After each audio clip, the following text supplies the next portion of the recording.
మెదక్ జిల్లా వెల్దుర్తి మండల కేంద్రంలో కాంగ్రెస్ పార్టీ నాయకులు ముఖ్యమంత్రి రేవంత్ రెడ్డి చిత్రపటానికి పాలాభిషేకం నిర్వహించారు. కాంగ్రెస్ పార్టీ ఇచ్చిన మాట ప్రకారం 6 గ్యారంటీ పథకాల్లో భాగంగా ఉచిత విద్యుత్, 500 రూపాయలకే గ్యాస్ సిలిండర్ పంపిణీ చేసిన సందర్భంగా స్థానిక అంబేద్కర్ చౌరస్తాలో ముఖ్యమంత్రి రేవంత్ రెడ్డి చిత్రపటానికి పాలాభిషేకం నిర్వహించి ధన్యవాదాలు తెలిపారు.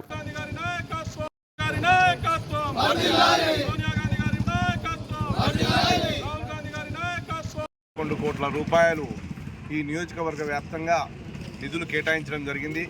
దానికి సంబంధించినటువంటి అడ్మినిస్ట్రేటివ్ శాంక్షన్స్ కూడా వచ్చినాయి కలెక్టర్ గారి ద్వారా. ఆ పనులు కూడా దాదాపు ఈ వెల్దుర్తి మండలంలో 1,30,00,000 రూపాయలతో ఈ ఎన్ఆర్జీఎస్ పనులకు ఈరోజే శ్రీకారం చుట్టినాం.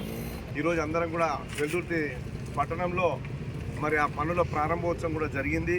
అందరి ఇక్కడ ఉన్న ప్రజల సమక్షంలో ఇది ఒక సంకేతం ఏంటంటే, ప్రభుత్వాన్ని దివాలా తీయించి 10 సంవత్సరాలు ఈ ఖజానాను కాల్ చేసి పేద ప్రజలను వంచి ఏ లక్ష్యం కొరకైతే తెలంగాణ ఏర్పడిందో ఆ లక్ష్యానికి చేరుకోకపోగా మిగులు బడ్జెట్ అని చెప్పుకున్న మన రాష్ట్రము బంగారు తెలంగాణ చేస్తామన్న మన రాష్ట్రాన్ని తీసుకుపోయి ఈరోజు లక్షల కోట్ల రూపాయలు తీసుకుపోయి కాళేశ్వరంలో పడేసి ఒక నాసీ రకం ప్రాజెక్టును కట్టి గవర్నమెంట్ చెప్పింది చేసినట్టుగా అయితే 6 గ్యారంటీల్లో అమలులో భాగంగా నిన్న 2 గ్యారంటీలు అమలు చేసిర్రు.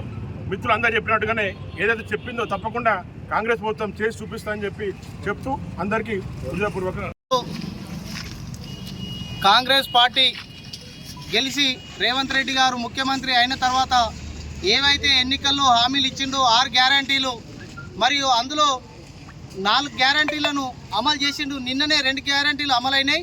ఈరోజు గృహలక్ష్మి అయితేనేమి, గ్యాస్ అయితేనేమి పేద ప్రజలకు ఎంతో ఒక భారం మోయకుండా ఈ భారము పేద ప్రజలందరూ కూడా బాగా ఇబ్బందులు పడుతున్నారని చెప్పేసి ఏ విధంగా అయితే పేద ప్రజలు గట్టెక్కుతారనే ఉద్దేశంతో ఒక 6 గ్యారంటీలను అయితే 6 గ్యారంటీలు హామీ ఇచ్చిండు.